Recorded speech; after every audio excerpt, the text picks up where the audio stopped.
Welcome to the Virtual Memories Show. I'm your host, Gil Roth, and we're here to preserve and promote culture, one weekly conversation at a time.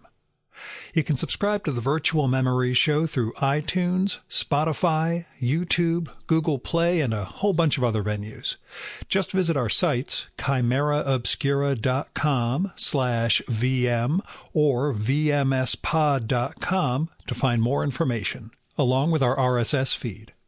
And follow the show on Twitter and Instagram at VMSPod. Well, I am maybe starting to come out from 2 weeks of sinus infection and what feels like an unending cluster headache. Given how debilitating that's been right up through yesterday, I am kind of amazed that I recorded last week's and this week's show. I mean, playing them back for editing, I can hear where I'm off or where I'm kind of struggling for coherence, but also where I kind of translate weird aspects of thought into conversation.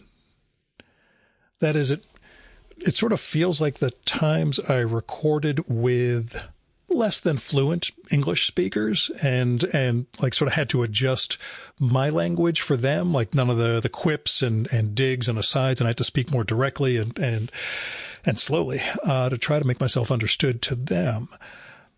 And it's just like I'm the less fluent one this time, if that makes sense. So anyway, second round of antibiotics and some steroids might do the trick.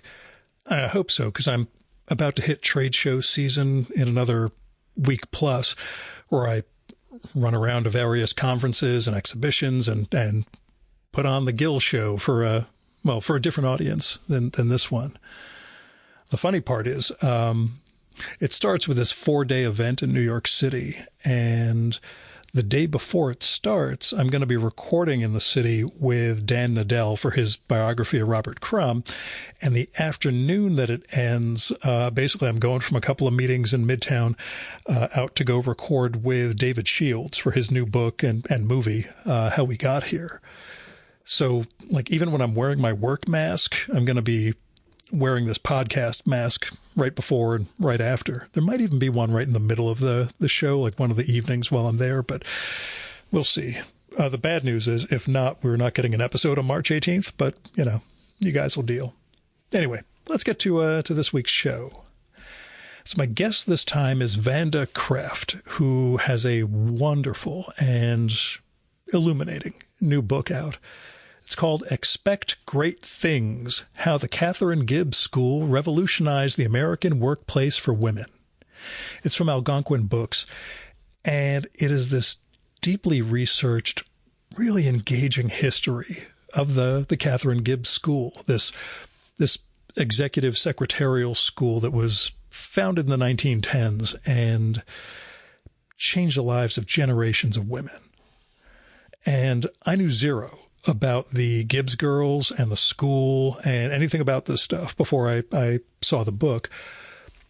But as Vanda unspools the story, it is astonishing to me what an impact it had. The women who attended the school and made their way into the workplace, learning everything they could about the businesses they were at until they could basically run them themselves, and as she puts it, move from, one side of the desk to the other. Vanda does an amazing job of bringing us through their lives and showing us how that education, and it's not just secretarial skills, but it's sort of a mini college and finishing school, and there's a real cultivation of the arts and good taste and, well, an awful lot that went into what comprised the Gibbs School, Katharine Gibbs School education. It's not just job training. That's the idea. And even in the 1910s, the idea of job training for women is not necessarily something that happens. Anyway, Vanda and I talk a lot in the episode about the actual history of Katharine Gibbs and the school, so I'm not going to spend a lot of time going over that here. I will say, though, that she brings us on a trip through the history of women in the workplace, or at least in the office, we'll say, through the 20th century. And in the process, she shows us how you don't get societal change without people taking risks. I mean, I'm a knucklehead about women's history. I don't know a ton. I was absolutely transfixed throughout this book. The story of Catherine and the straits she was in, that she ends up deciding to launch this school. The women whose stories Vanda tells, it's a page turner. And again, it's an illuminating take on the 20th century and the role of women in America. It's really a heck of a book, and it's very much a change of mode from Vanda's first book, The Man Who Made the Movies, her biography of William Fox. She and I talked about that one back in 2017. And because of this podcast, I'm fascinated by biography and what goes into the research and writing. And it was a blast to talk with her about the contrast that these two books have and how her approaches to the writing changed. Because they're, well, you'll find out there's all sorts of aspects of the circumstances of their lives and discussions of legacy that are very different from these two books. And so I enjoyed the living hell out of both of them. They're two very different books. They're very engaging and I think fascinating subjects. So go get Expect Great Things. And if you're up for a deep dive into the beginnings of the film industry and the art form and all that, get The Man Who Made the Movies. Also, check out our 2017 conversation, because we cover some of Vanda's origin story there, so I didn't go into a lot of the stuff I go into with first-time guests this time. Anyway, here's Vanda's bio. Again, I would tell you more about the book itself, but you're going to get so much from this conversation of what I thought of Expect Great Things that, you don't need it in the intro. So, Vanda Krefft has written about women's issues and popular culture for leading national magazines, including Elle, Redbook, Woman's Day, and Woman's World, as well as newspapers worldwide through syndication. She is the author of The Man Who Made the Movies, the first in-depth biography of 20th Century Fox founder William Fox. Her new book is Expect Great Things, How the Katharine Gibbs School Revolutionized the American Workplace for Women. And now, the 2025 Virtual Memories Conversation with Vanda Krefft.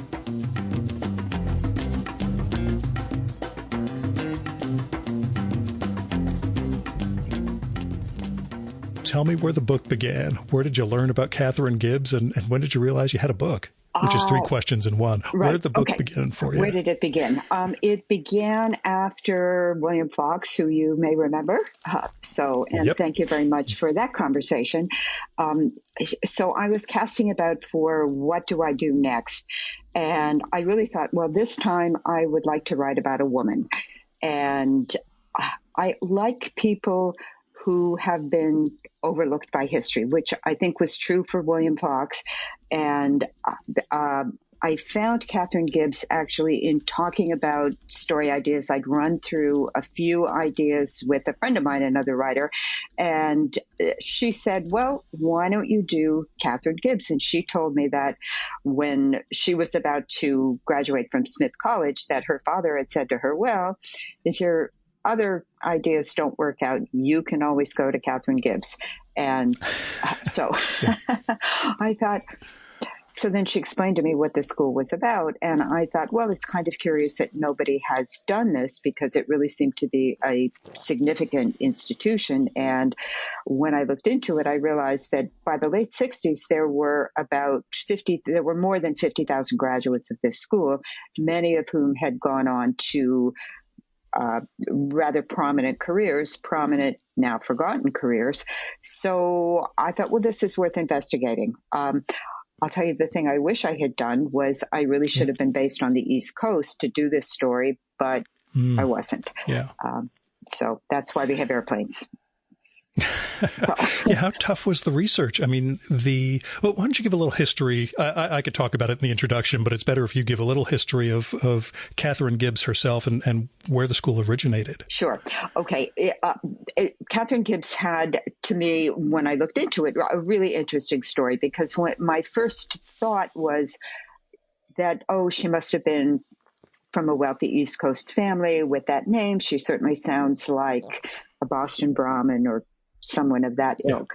And lo and behold, no, she turned out to have grown up in the Midwest in the town of Galena, Illinois. And her father ran a slaughterhouse. So they were wealthy. He did quite well at that business. And she, for most of her life, was a social well, most of her early life, shall we say, was a social butterfly. She didn't have a job. She didn't go to college. She went to a fancy girls' school, high school in New York, and then came back to Galena and just kind of floated around living the life of a wealthy young woman. Then all of a sudden, her father died. And he did not have a will. And that was a big problem because her brothers took over the estate, took over the slaughterhouse, which they didn't want any piece of, and they sold it. And basically, she and her sisters were left adrift. So at that point, she got married and moved to Providence, Rhode Island, and became a housewife, a suburban housewife and mother, apparently quite happy in that role, and the traditional submissive, I'll do what my husband wants, housewife. And then all of a sudden, the husband dies in a freak accident. And she's 46 years old and has 2 young sons. And the husband dies without a will. Another big problem. So the state steps in and she discovers she has very little rights either to the property or to custody of her own children. And so all of these experiences fuel her determination to, first of all, rescue herself because she needs to earn money to support her family.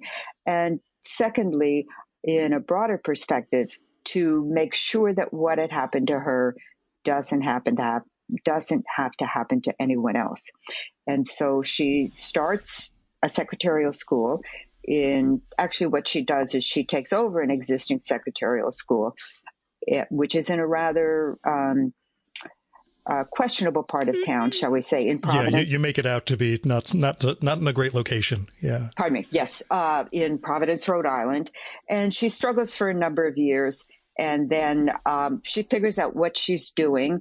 And then World War I comes along, and that really provides an opportunity to expand her vision, because at that point, executive secretaries were all male, or were mostly all male, and those guys are getting shipped off to fight the war in Europe. So here's your opportunity, train women for those positions. So that's how it gets started. And what it evolves into is basically executive training for women, the idea being your best avenue is to go into the halls of power as a very well-trained, culturally sophisticated executive secretary, learn everything you can, and then move over to the other side of the desk and have that good job with a good salary yourself. You mentioned, being surprised nobody had done a book on this before. As you started researching and working on it, did that make any more sense? Because you portray such an incredible story and such a legacy throughout this. It really is kind of mind-blowing that nobody said, we need a history of Katharine Gibbs and the tree of everybody who's come from it. Oh, well, thank you for saying that. I'm glad you saw that. I would say I in a way, I was surprised for the reasons you just stated. But when I started the research, then I wasn't surprised because it's very scattered. There were no personal papers of Katharine Gibbs.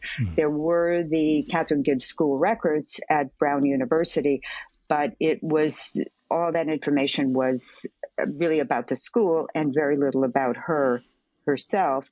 Yeah. She got very little coverage in the media during her lifetime. So it wasn't really that big a surprise to me that nobody had written this story because it was a lot of hard work. Yeah, how tough was the research? Well, you do reconstruct her life.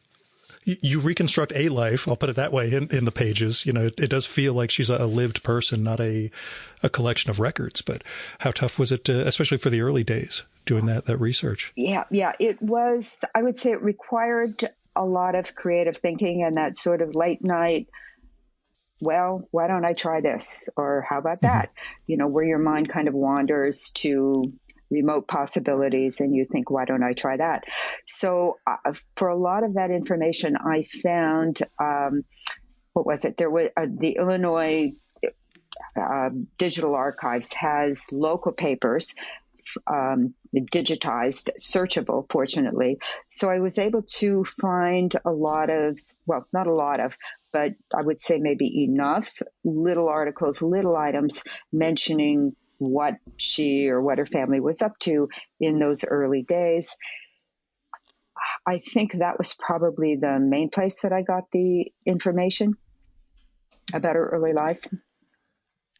And then from not just the records of the school, but, tracking down some of the stories of the women who attended and what their lives became. I'm thinking the way like the New York Times is doing that overlooked no more thing where they Right. realize, boy, Mm-hmm. did we screw up for decades and Right. decades and decades and decades. Mm-hmm. I don't know how well those things were kept and how much digging you had to do, how many, relatives and descendants you ended up having to speak to. Yes, and that's exactly what I did. Was thank goodness for the internet, because you can put in all kinds of search terms. I put in Catherine Gibbs spelled many different ways, and thousands and thousands of hits came up, and it was really a tedious process of going through them, looking for, okay, who was a graduate who might still be around or whose family might be findable. And just doing lots and lots of searches. Archive Grid was another good place to go to see where her graduates might have turned up, either, mostly in somebody else's collection. So it was a lot of finding very small pieces of information and putting them together. And another good source was newspapers.com, where again, it was really looking for that needle in a haystack piece of information, going through thousands and thousands of articles that came up and just looking for anything. Mostly what came up were so-and-so, a Catherine Gibbs graduate, is engaged or she's getting married. Very little about the careers. But once in a while I could find the careers, and once in a while I could also find family members. And they were really wonderful because they were mostly just thrilled that somebody was interested in their mother, their aunt, their grandmother, who had, in their opinion, had led a really significant life, but in her lifetime, nobody cared very much. So it was a chance to recognize these women and their accomplishments and their contributions toward, I would say, the opportunities that women have today.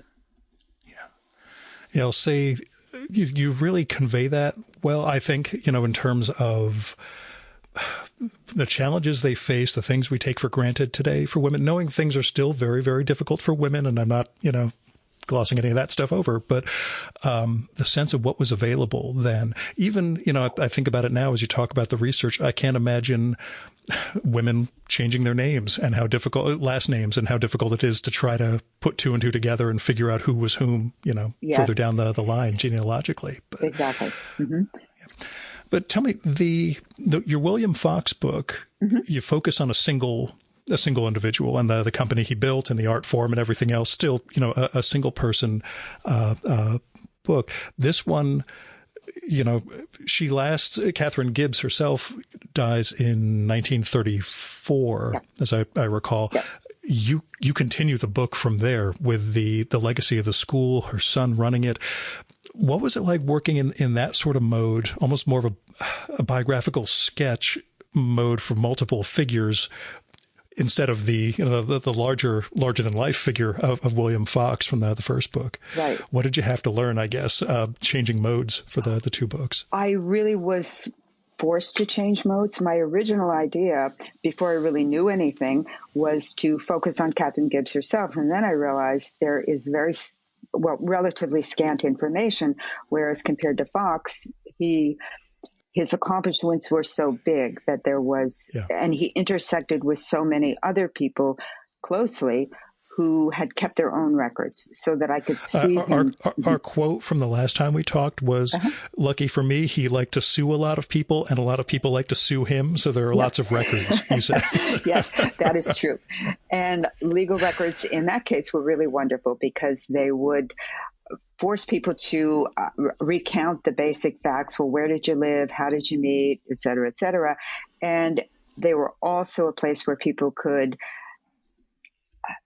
disclose their unvarnished feelings about interactions, whereas when they're speaking for the press, they tend to put a happy, glossy finish on things. So it was really those legal records were really very, very helpful. I didn't have them so much here, although now back to your question about reconstructing the life of Catherine Gibbs, there was a fight over the money from her father's estate. And I was able to find some of those records by calling the county records office back in Illinois. And then there were also some in Montana. And those people were very helpful. But to get those records, you can see what they're arguing about. You can see how the women were really pushed off to the side and how the guys took the money and the assets. So that was very helpful there too. And that sense of writing in a different mode, working in the, again, splintering out from her death onwards. Right. No, and that, as I started to say and then went off on another track, that was really, that's my thing. It's okay. That was really mostly out of necessity because, again, I found when I started looking into Catherine Gibbs's life, I realized, first of all, there isn't that archive of personal information that one wants, the personal letters, the diaries, that sort of thing. They really didn't exist. So, and then she died in 1934, as you mentioned, and the school really takes off in the 40s and the 50s and the early part of the 60s. So that's where you really see the achievement or the fulfillment of her vision, which really is perhaps the most important part of her, because that's why I was interested in her, and I think it's why readers would be interested in her. So I had to make that pivot of realizing that her own life, especially as it ends in 1934, is not really going to convey the importance of her story. So we had to move it forward and show how the lives of the people that she influenced really reflected her personality and her vision. And the people that she worked with upon her death, they made statements about her. And their comments, I think, supported that choice that I made to move the story forward like that, in that they said what was most important to her was the school and the impact she could have on her students. So it was, I would say it wasn't so much a choice as it was a necessity to move into that different mode, and then to see, well, it actually fit the rest of the material, because as with the case of Catherine Gibbs herself, there wasn't a whole lot of in-depth information about the women that I was writing about, at least not that was easily accessible. So in most cases, there weren't the personal papers collections.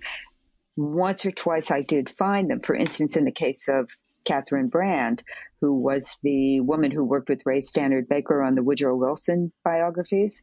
Oh, yeah. It's a great running aspect of the book. Yeah. Yeah. Yeah. And but that was a case of somebody who had been overlooked really her whole life, but she seemed to have this inner determination that her life mattered, and she kept her papers, she kept her diaries, she kept her correspondence, and her friends, after she passed away, donated them to Smith College. So there was a lot of rich information. She had information about her early life and a lot of really in-depth, insightful information about her experiences in working with Ray Stannard Baker on what became a major work about Woodrow, the official biography of Woodrow Wilson. So that was a happy circumstance where where the papers did exist with that kind of personal information that you want. But in most cases, it just wasn't there. So I had to go to relatives. Hey, can you go up in the attic? Can you find some photos? That sort of thing. Which I know it's pushy enough for me to come into people's homes and sit down and record with them. I can't imagine doing that amount of legwork that you have to do for a real biography like this. But, But I appreciate the pushiness. I'll put it that way. Okay. Thank you. Yeah. I would say, I don't think that the relatives experienced it as pushiness because, as I say, when I contacted them, they were generally very appreciative that somebody was interested in telling the story of their relative. Because one thing I found consistent among all the people that I contacted was how much they admired their mother, grandmother, aunt, whatever was the relationship. They always said that this person had a lot of integrity, a lot of strength, and really accomplished great things that weren't appreciated in her lifetime. So the fact that I was able to, or that I was offering, let's give this person a pat on the back for their achievements, that seemed to be appreciated, and people were just really wonderfully cooperative. So it was very rewarding. Yes, it did take a lot of legwork to find them, but it was really rewarding to have the feeling of being able to confer some belated recognition and appreciation to women who did important things in their own time and, in my opinion, made a substantial contribution toward the future. Yeah. How much background did you have in well, say the history of women in the workplace in America prior to this? Not a whole lot, but thank goodness. Yeah, I kind of figure we all kind of have to find this stuff out on the fly and then realize. But anyway, sorry, go on. But thank goodness for JSTOR, which, collection of scholarly articles. So I was able to go back through there and find scholarly accounts of what the picture was actually like. And so that's how I was able to fill in the background information. Also, looking at publications, mostly magazines, articles about women in the labor force, say from the teens, the 20s, really up through the 60s. So that was the backdrop. And I felt that was really important because I think in order to understand the choices that someone makes, you really have to understand the context in which they're operating, the historical, cultural, social context that is the background for their choices and that influences them. So, for instance, in the case of Catherine Brand, working with Ray Stannard Baker, one might say, well, why didn't you stand up? Why didn't you push back? And it was because she desperately needed the paycheck. And when she was in her 40s, she knew that she really had dim chances of getting another job because that was the reality. People wanted to hire only the young women because the assumption was that, well, first of all, they weren't going to stay in the job for a very long time, and they wanted that bright, eager energy. So she made her choices. She, kind of submitted, if you will, although I don't think she did internally, and that's why she kept all those papers. I think she really knew what her worth was, but the reality of the historical context forced her to make those choices, I think. What surprised you most? What surprised you most in the book? And then I'll ask something else afterwards. What was the moment for you that, wow, I did not see this coming during the research? I don't know that. I guess what surprised me most was how limited the choices for women were.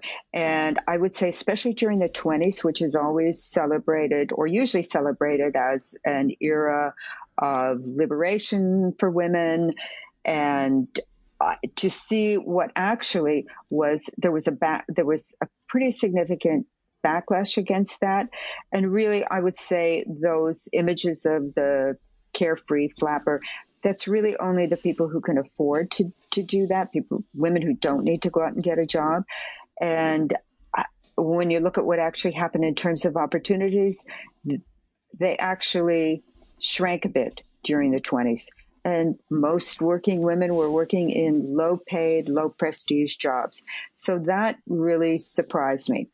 And another, I would say that's what I didn't know. Another thing that really surprised me was how late the change came about, how late on the timeline was the expansion of opportunities for women. It really didn't start to happen until the 70s. And I would say probably 1970 was that turning point. But that's the place where you begin to see law schools, medical schools, business schools begin to accept women in significant numbers. And that was shocking to me, because those professional schools, in my opinion, they were the bridges to the high-paying, high-prestige jobs. Yeah. And much like you convey with the Gibbs School itself, it's going to be women who at least came from financial prospects somewhat, who could engage in that. So it reminds me of, I forget what year it was in the U.S. when women were allowed to have a credit card themselves. Oh, yes. And I think it's after my birth. Like, I was born in 71, and I suspect it was after that. And it's one of those, that can't be real. And yet, Yeah, that was pretty shocking, that you had to have a man co-sign for you or something like that. Yeah.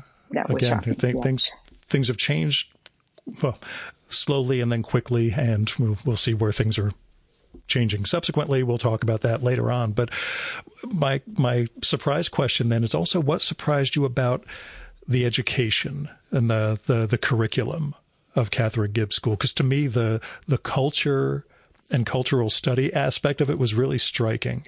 And I wasn't sure, when you were coming into it, what you expected their education to be, the Gibbs School education to be, versus, what you actually saw once you started reviewing it. Right. I don't think I had any really specific expectations about what the curriculum would be, but what surprised me was the level of quality of the faculty that she had. Somehow, this woman who had only a high school education and didn't have any big financial backers, she persuaded Ivy League professors and Ivy equivalent professors to moonlight at her school. She got a very distinguished faculty: Harvard, MIT, Wellesley, Columbia. All those people came over, and many of them stayed for quite a long time. So that surprised me, that level of sophistication of education, because really what they were doing was, if you were a high school graduate whose parents wouldn't pay for college, this was a good chance to get a really high quality education. And it was a 2-year program for those students, and they would get basically the equivalent of a high class 4-year college education. So I suppose what surprised me there was the range of subjects, because they learned about government, they learned about international relations, heavy dose of literature, reading the classics. I mean, they were reading Machiavelli, they were reading a lot of Dickens, Thomas Hardy, a lot of things that really you would read in college English classes. Also a heavy emphasis on writing. All of this was, I think, to form a sophisticated, a person with a lot of cultural sophistication. They also had to go to the opera. They had to go to classical music concerts, and they had to write papers about these things. So the breadth of that cultural education was very impressive, and it was surprising to me. Yeah, I'll say, as you talk about it, it strikes me that she was turning out citizens. There was the good taste aspect of things that would help get you in the door, maybe, or help you advance in an office. But while it doesn't seem that she goes directly into political issues, even though, of course, everything involving men and women is going to be political, especially in that era of America, she was trying to make citizens out of women, to get them to understand, the bigger world they live in, without making it a women's lib suffragette active. I'm thinking of this in terms of a couple of recent podcasts I've done about two female cartoonists from turn of the century and then a little bit later, and the more direct political activism they were engaged in. This again, I have the words Trojan horse campaign written down here, which now seems to play out in a number of different ways for what she was trying to do and what these students ultimately became. Which isn't a question exactly, but you can riff on this, right? All right. Okay. I don't think it was particularly a political education or an attempt to create a certain type of citizen, other than to instill certain values that were just plain good ways to live. But that is a political act. It feels like that for where women were at the time. I'm not saying it's overtly political, but that feels political to tell women, listen, this is how you be a person. You're not just again, a trad wife or anyway, sorry. I'm lifting this in my own direction. Yeah. But I will say on the question of marriage and family, she was not against that. The main idea was you cannot or you must not, for your own well-being, depend entirely on a man. A lot of these women got married and had families, but the point was that you just never know what's going to happen. Your husband could lose his job. He could run off with his secretary, or he could die without a will. And you could be in big trouble if you find yourself suddenly having to support yourself and you have no marketable skills. So that, I think, was really the main point. And I see what you're saying about it being a subtle political point, which it is, because you're empowering generations of women. And they will go into the public life, and they will have a significant influence. And in fact, some of them did actually go into politics. They held political office. Another one was a major campaign manager in the San Francisco area. So yes, they did go off and they did influence public policy in those ways. But I would say that they weren't being trained to be overtly radical. No, that's what I meant. Okay. Because I'm cutting you off in the way that men cut women off all the time. Oh. I'm sorry. That's all right. I'll cut you off too. Yeah, good. But yeah, that's sort of what I was getting at, that it wasn't, it wasn't political activism, in terms of marching and carrying a sign, but it was, ultimately effective in that way, in showing these women that they could be, even in terms of protecting themselves for the future, like you're saying, and being able to earn a living and have skills to live. That is an act that wasn't necessarily there before. So right, and also, if I may cut you off, they also had, I think, a really significant impact on the people in their immediate sphere. For instance, their sons and daughters, even their sons, but daughters saw this strong, competent woman, and they realized that's a good way to live your life. And people in their immediate orbit were affected by them, as well as the role that they played on the public stage in changing attitudes towards working women, that they could actually be just as competent as a man. Yeah, again, I found it fascinating because, we always, I don't want to say we take things for granted, but the idea that one person wanted to do this, wanted to build this, and had enough vision to push it forward, with her sister, helping as she did, and then everybody else who assists Catherine in the process. Mm-hmm. But that it still takes movers like that to do something. Which, again, I'm awfully glad there's now a book, because, again, I would have gone through this thinking, oh, yeah, women eventually found their way into the workplace. But, can you talk a little about the unfortunate aspect of this, which mirrors something I went through in college, the racial side of the story, where it is predominantly white women who are part of this, and, telling that story and understanding that, this is a story of women, but it's not a complete story of women entering the workplace in America. Right. Well, what is this incident that you're talking about that you went Oh, through? in my case, I went to Interesting. the super hippie trippy school in Western Massachusetts, Hampshire College, and very liberal, very progressive, and 93% white. And they kept saying we need to have more students of color, more black students need to come here. And eventually it was pointed out that black students who had the resources to come to a place like Hampshire were not going to go to a place like Hampshire because they were going to go somewhere that got them more, entry into the job market, or they were going to devote resources elsewhere in education. Mm-hmm. And so seeing how that plays out in the Catherine Gibbs world, where, it's creating entry for women. There's some black students you bring up, but that the idea of racial inclusion isn't necessarily feasible, I guess, for what that project was. Yes, I think there are a number of factors that went into that, or that created that reality. One of them was simply self-selection. You can't accept the people who don't apply. And I think that it had, there were a couple of aspects to that. Why wouldn't black students apply? Well, first of all, it was the school's tuition was rather expensive. And so most black families were at the bottom of the economic scale, and that money just simply didn't exist for them. Right. Secondly, let's say they can find the money.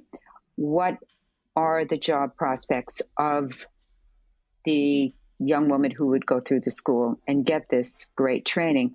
She's not going to get that job. So is it going to pay off? So there, I think you have kind of an interesting moral dilemma on the part of the school.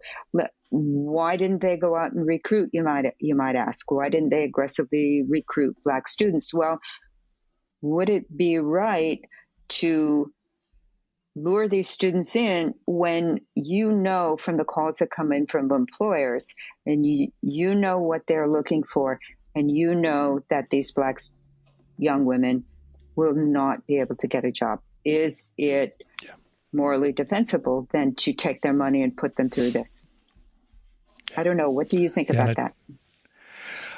It's part of that reality. It's not the same thing, but it's of a piece with women entering the workplace and what it was like for African Americans in this country, where, you'd get stories of, a resume that looks really good. Then they look up and see the applicant is black and they just rip it up right in their face and throw it in the trash. And that's where America was. And so I get the economic and cultural and prejudice aspect of why it was difficult there was no segregation, but just, the self-selection, like you say, is really, it defines things. And, we see it in, now we're in this whole period of anti-DEI and everything else, but like in professional football, there was the Rooney Rule, where when you're searching for a new head coach, you have to at least bring in for interview one coach who's not white, and that got attacked as affirmative action, this, that, and the other. But over time, it started to show these general managers and team owners that, hey, there are some qualified guys here we hadn't looked at before, and it starts raising the level of inclusion. But, it took, in that case, it took a rule from above, from the NFL commissioner. And I know that's a weird little demographic of jobs where there's only 32 of them. But yeah, it's still that sense of like, until you create a more level playing field, or at least the opportunity for people, it wouldn't make sense for a majority of these women to decide, I'm going to go into this school so I can go get rejected from, all of these different offices and higher end roles. Right. And P.S., spend several years of your life and some significant amount of your family's money on this. So it's a little bit different from going in and applying for a job where you might simply not get it. But this requires an outlay of time and money. And if it leads nowhere, you've lost the opportunity to spend that time some different way on a path that might actually lead you to better prospects. So when did this Rooney Rule I think in the 90s. Let me look at it. The one good thing about doing doing podcasts remotely is that I can actually look these things up online without you knowing that I'm goofing around on the internet the whole time. Let me see here. History. Oh, it was created as a reaction to the 2002 firings of 2 black head coaches in the NFL. Shortly afterwards, Johnny Cochran and Cyrus Merry released a study showing that black head coaches, despite winning a higher percentage of games, were less likely to be hired and more likely to be fired than their white counterparts.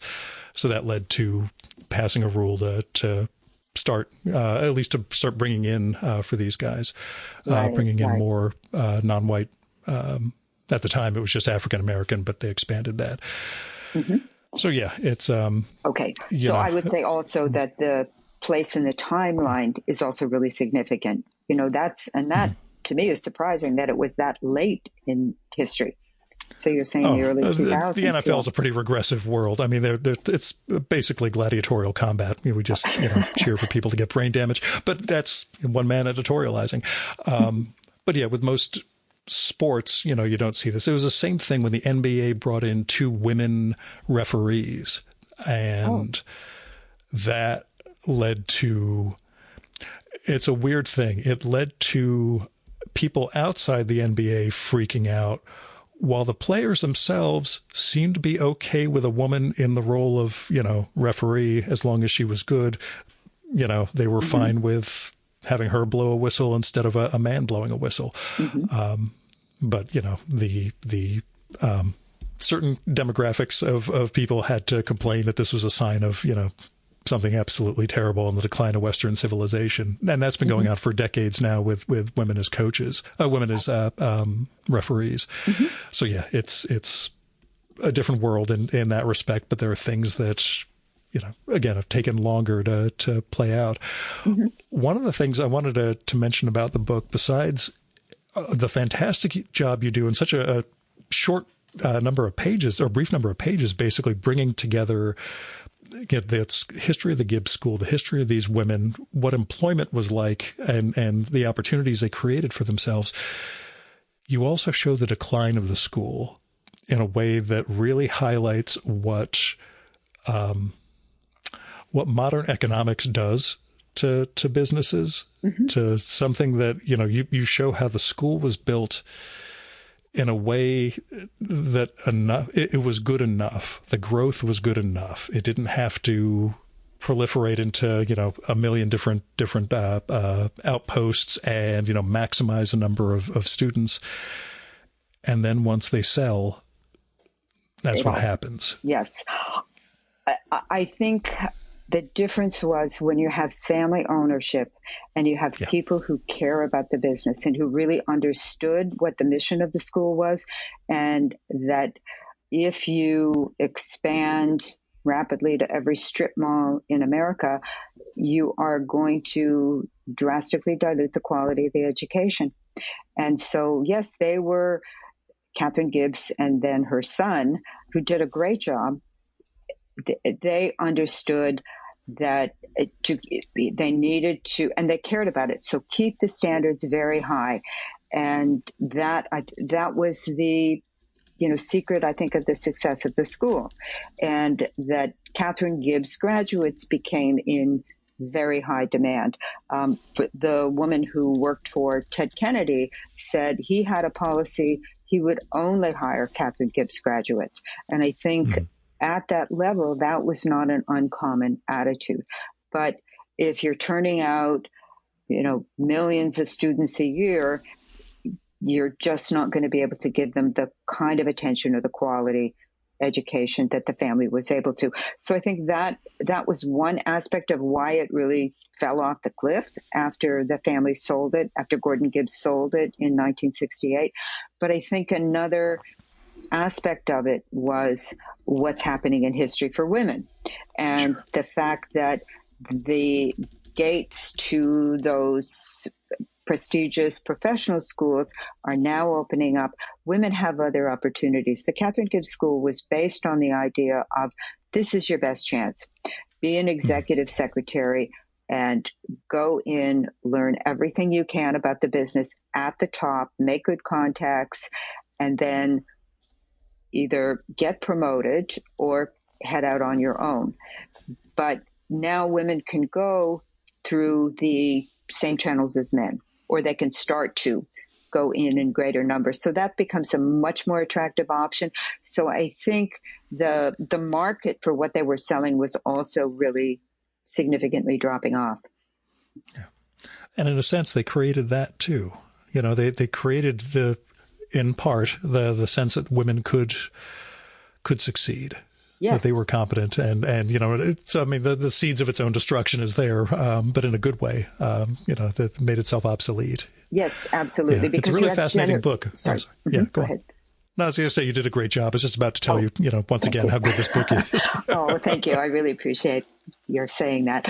I think what they did was, or what these graduates did, was not only prove to themselves that they were competent, but they showed men in the workplace that women could be just as competent as men. And so they prepared the way, if you will. They changed attitudes that, made men, I think, comfortable working with women in positions of leadership and authority. So all of that I think all of that fueled the women's liberation movement of the 60s, which is what really kicks in the changes of the 70s. And I don't think that rhetoric of the 60s would really have worked so well if you didn't have that base of experience where you had a lot of women who had been showing female competence in the workplace. Right. So you've done 2 books now focused on, we'll say, early to through mid-20th century America. What comes next? Well, I've been thinking about that. We're not giving anything away. Okay. Yeah. I think what I would like to do is combine the worlds of both books. In other words, write about a woman in the film industry who was a pioneer in some way. And I really like that mid-century period. Yeah. First of all, there's just a richness of information that you can find because there were so many newspapers then. And so there's a lot of day-to-day documentation of what's going on, a lot of interviews. They need to fill those pages. There are lots of magazines that are very helpful. So I've got a couple of ideas that I'm working around on that. So I always tell people, don't jinx anything, but okay. I'm glad that I'm glad it's not I'm solely in publicity mode for the book because, I have to say it's been 7+ years since we got together and you need to write more so we can talk more, Oh, thank you. Thank you. Well, writing a book is a long process and then getting a book to market is out there goes another year and a half once you're finished it. So there's a lot of little details that I think some people don't understand. I mean, of course you do because you're deeply in the book world, right? But a number of people say, "Oh, you're finished. So what are you doing next?" And it's like, okay, I finished writing, but now there's editing, now there's permissions, now there's photos, back and forth. So there's all that work. But yes, I think it's always a good idea to be focused on, well, what comes next, and to be thinking in that mode, because otherwise I think one might kind of crash. Understood. I did want to say, I mean, it has been 7+ years since we got together, maybe 7.5. And things have changed in our worlds, societally, right down to the place where we recorded in 2017. That was at the Roosevelt Hotel in New York. It got shut down due to COVID, as a lot of hotels went out of business. It got reopened as a refugee for asylum seekers, which is another big shift in America. And now it's getting closed again because Eric Adams has a deal with the White House, which is all New York power play stuff. But how have you changed? How's 7 years affected, who you are as a person, as a writer? Yeah, what have you noticed? That's a good question. I think it has made me a bit more aware of the practical aspects of the book business, frankly. I wrote a short book this time, you'll notice, as opposed for which I thank you. Pardon me? 750 for which I thank you after 750 pages, which I loved. But yeah. And thank you very much for your support of that book. And that book took me 10 plus years. And this one, as you note, it has been 7 years since William Fox, but 7 is shorter than 10. So that is progress. I think, again, your reaction of saying, thank you for writing a short book, that I think is, you're not alone in that. And I joined a book club locally, and what I see is the reality of that reaction, where people have lives that involve activities other than reading books. And one of the informal rules of the book club was, let's not do anything that's more than 350 pages, because we just don't have time. People have jobs, people have families, people have pets, people have other activities, and all of that takes time. And it means you really can't, with a few exceptions, you can't sit down with, a 500 or heaven forbid a 700 plus page book. So that was one of the things that I think I changed, and I just said, okay, you're going to write a short book this time. So, and you did it masterfully. Like I'd said, you concisely bring everything together so well throughout this, both her life, Catherine's life, the school and its dynamics, and all those biographical. Well, again, I don't want to say biographical sketches, but all those lives you bring in. It's concise and well done. Again, it's a different personality and a different level of record than William Fox, but I think no less effective as a book. So. Okay. Did it surprise you in any way? I mean, I didn't know what to expect. In contrast to William Fox.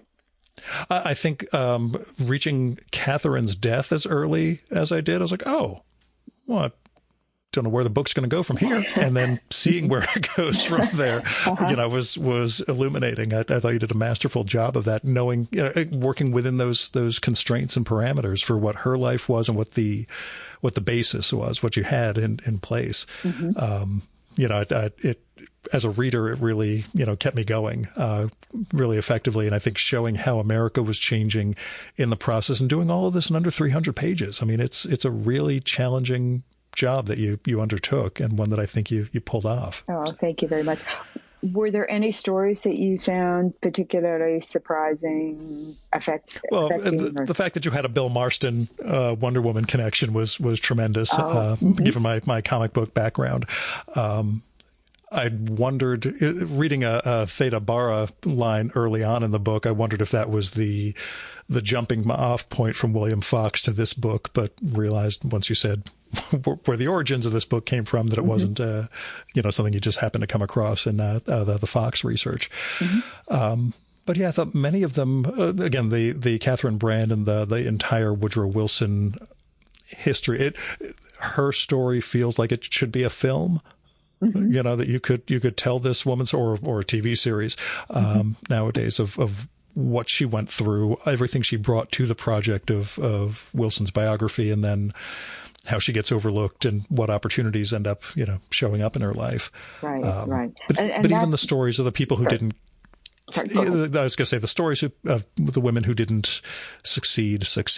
Those are poignant too. It really, you didn't just do the selection for success bias. I mean, you show that a lot of them came from challenges. A lot of them carried challenges with them throughout their lives.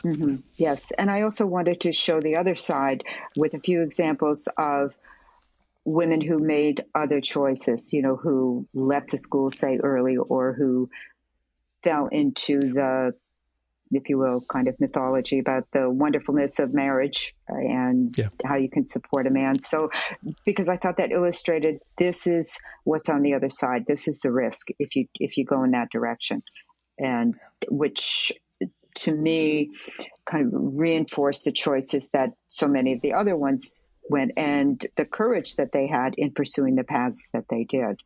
So, yeah, and I think it's all grounded in that initial story you tell of how Catherine gets left behind by the system, multiple times, and all the risk that's there. When you see, that risk compounded with, what the women actually chose to take the jump.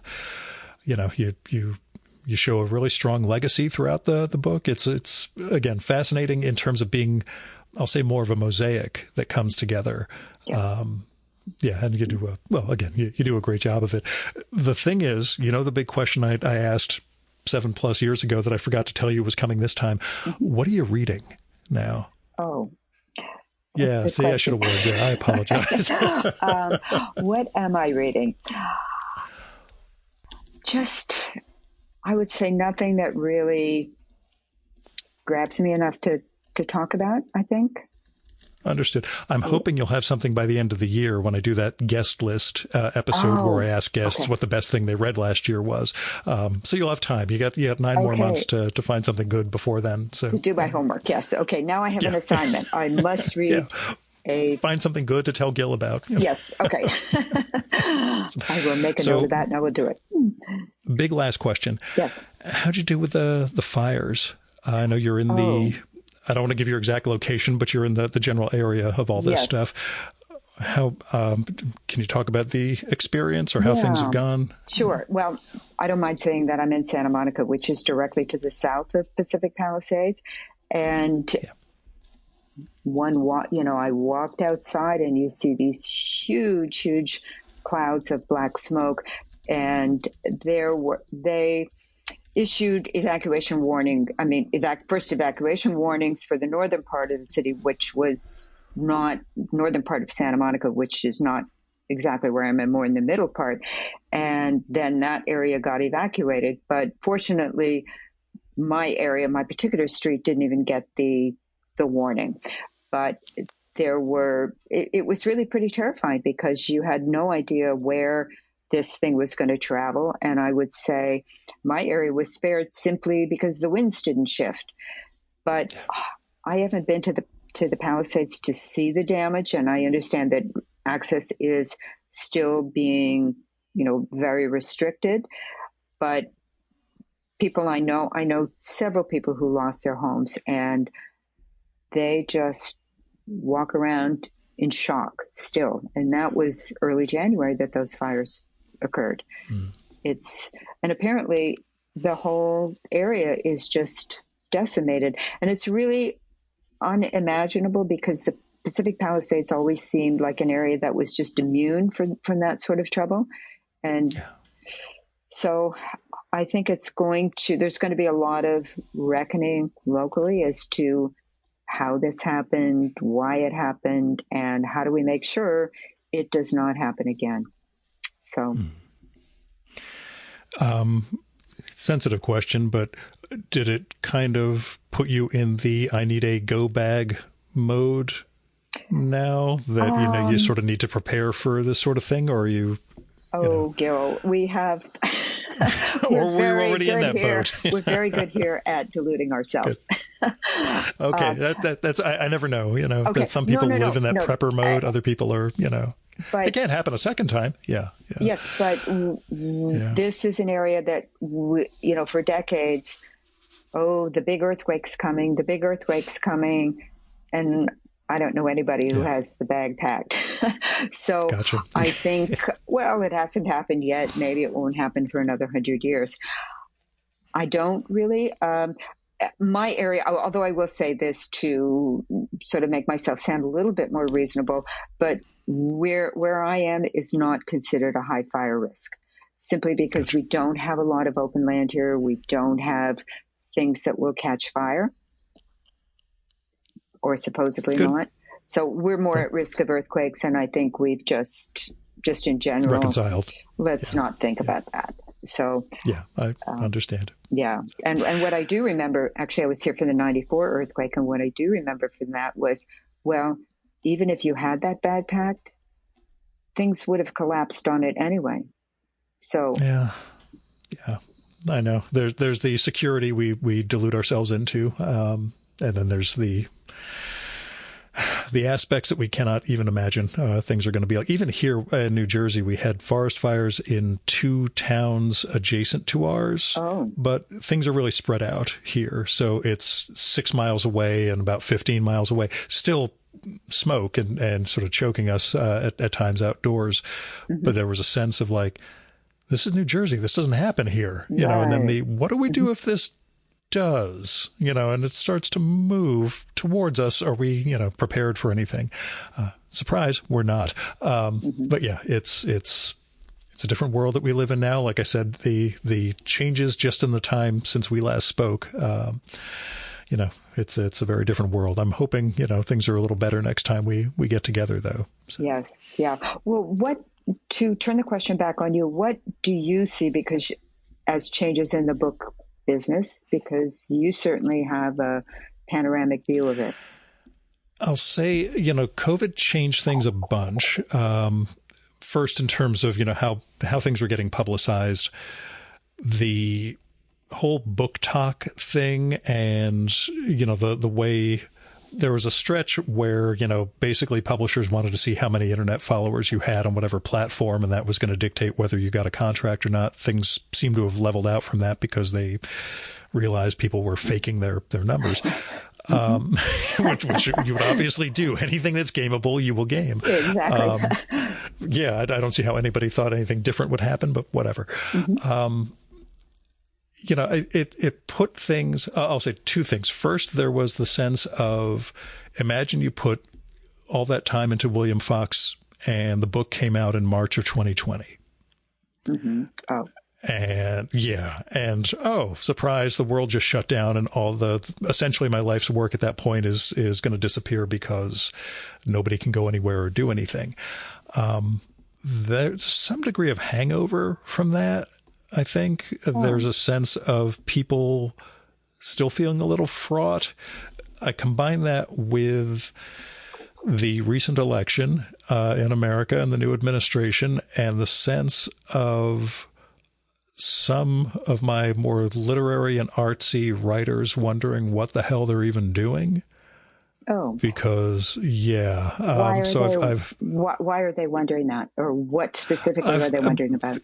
Because the culture seems to be collapsing around us, and I've had to become their cheerleader and explain that, you know, it's more important now that you are pursuing this, not less important. You need to you know, keep doing this stuff. But I can get where they're coming from in terms of why the hell am I even bothering? I mean, I had that vibe in 2016 after the election when I looked around and thought, and I'm going to keep spending every week doing podcasts with writers and artists and cultural figures. Why? And then I realized, because you have to, because somebody has to keep, you know, the fire going. Right. So I think, you know, that, on that side, you get more of the, I'd say the culture side of things. The business end, you know, we keep seeing consolidation. You know, we see, in a sense, what we talked about with the end of the Gibbs School, the sense that's always been there for publishing, that we need to jack up these numbers and we need to find hits, and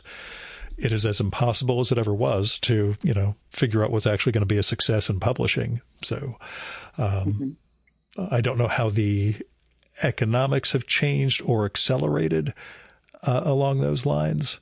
And I still get great stuff from independent publishers. Smaller presses are doing great work. So that's always, you know, a joy to see books that, like, I had no idea why somebody would publish this, but I'm really happy it exists and I'm going to help find it an audience. And then you discover there is a really nice audience for these sorts of books. They just aren't, you know, on big publishing's radar. Right. And what kind of books are those? I'd say they're niche type books. I'll say, you know, the weird one that I wanted to talk about in relation to your book, and I don't know if you had a chance to read it in the last couple of years, a book by a guy named Howard Fishman. Did a book about a biography of the woman Connie Converse. Oh, I love that book. I read that. Did you? Okay, because I was thinking of that as a sort of negative version of the Catherine Gibbs book and the story, because, and I talked about this with Howard, it's not just that Connie had a difficult time being who she was. It's like it's like the time could not allow her to exist. Like, a woman could not do what she wanted to do and what she was compelled to do. And it's like the world went out of its way to erase her in some respects. And yeah, she had her own history, personality issues, et cetera, that contributed to that. But there was a sense of, you know, here was a woman who essentially creates the singer-songwriter as a phenomenon or as a concept. And the time just will not allow that person to exist because, for a variety of reasons, but a lot of them revolving around what women were and weren't allowed to do and be. Right. So that would have gotten we're still recording this and it'll all be part of the show because people love hearing all these weird digressions.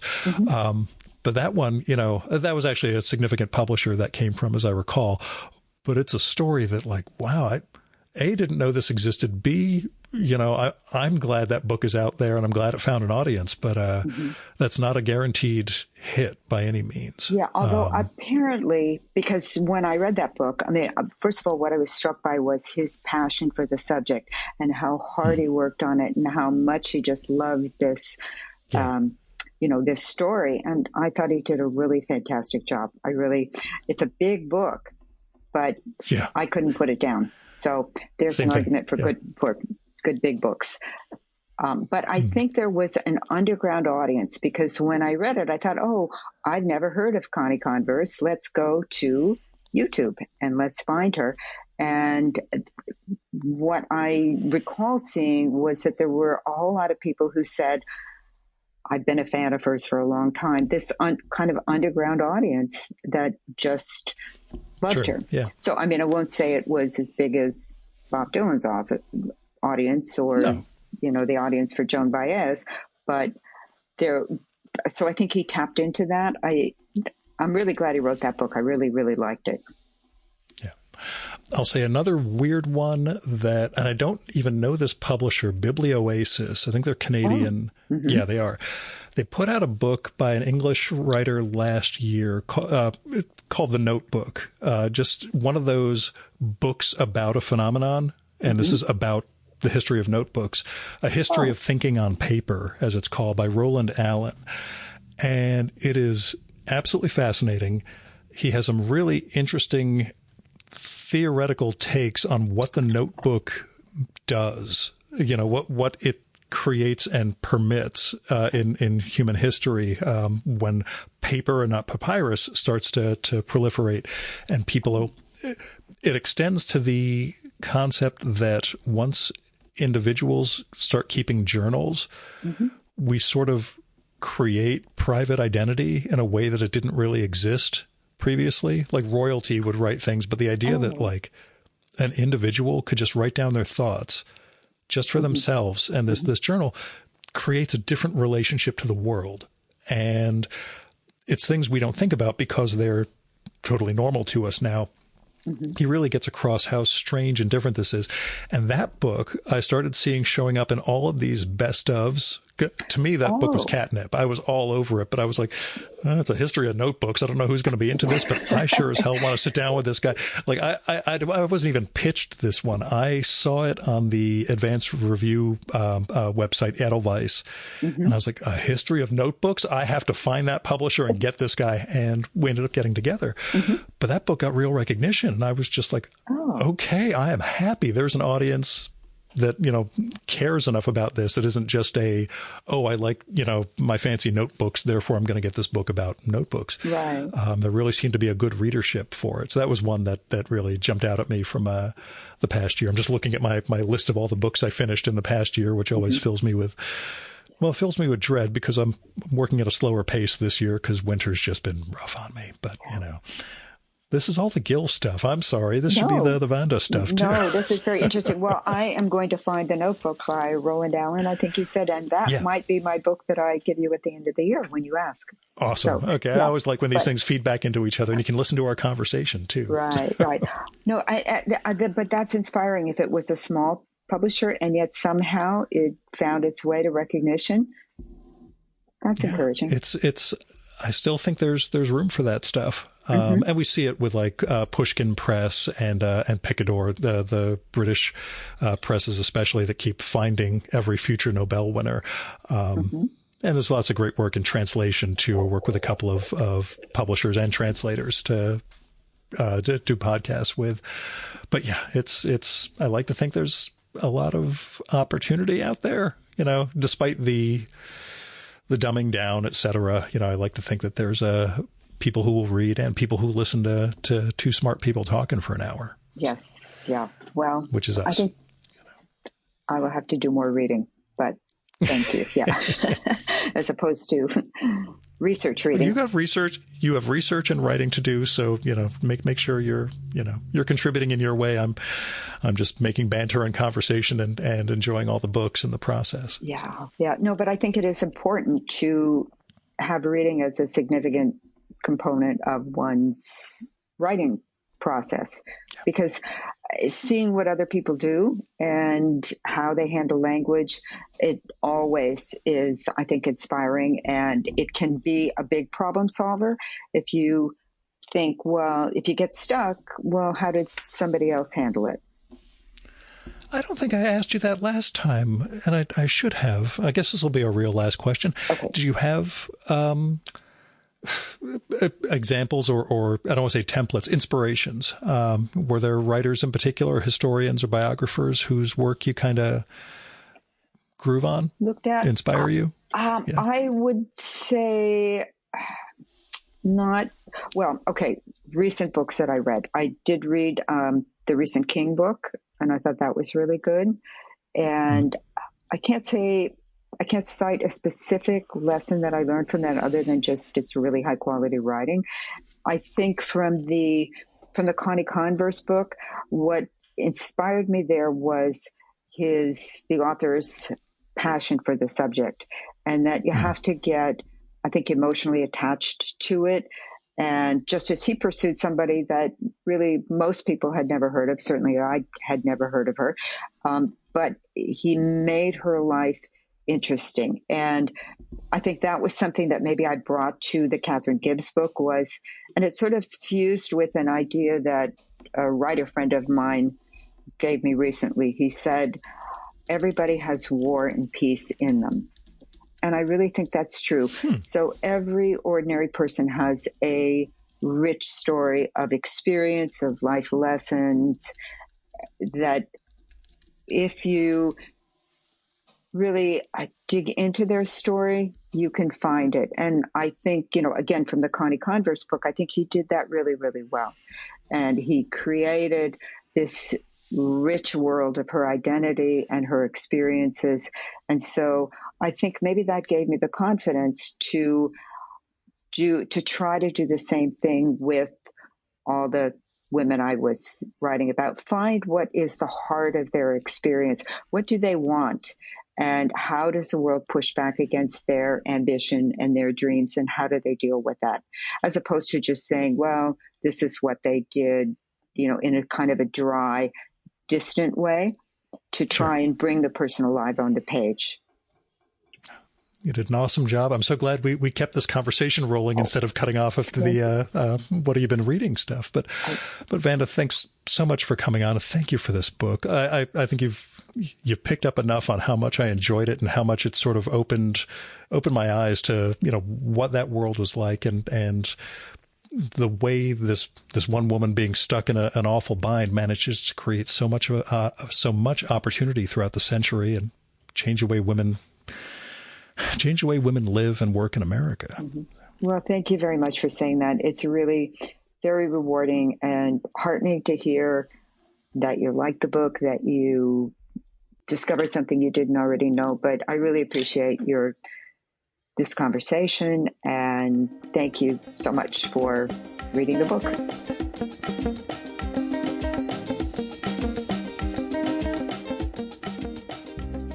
And that was Vanda Krefft. Go get Expect Great Things, How the Catherine Gibbs School Revolutionized the American Workplace for Women. It's out now from Algonquin Books. It's an entertaining, informative read, and I think an important one at a time that women are again fighting for their place in society in America. And if you have time, check out The Man Who Made the Movies, too, her biography of William Fox, the founder of 20th Century Fox. That book's a blast. You can check out more of Vanda's writing at her site, vandakrefft.com. That's VandaKrefft.com. She's also on Instagram as Vanda Krefft, all one word. I'll have links to that in the show and episode notes for this one. Our music for this episode is Fella by Hal Mayforth, used with permission from the artist. You should visit my archives to check out my episode with Hal from the summer of 2018 and learn more about his art and painting. And you can listen to his music at soundcloud.com/May4th. And that's MAY, the number 4, TH. And that's it for this week's episode of the Virtual Memories Show. Thanks so much for listening. We'll be back next week with another great conversation. You can subscribe to the Virtual Memories Show and download past episodes at the iTunes Store. You can also find all our episodes and get on our email list at either of our websites, vmspod.com or chimeraobscura.com/VM.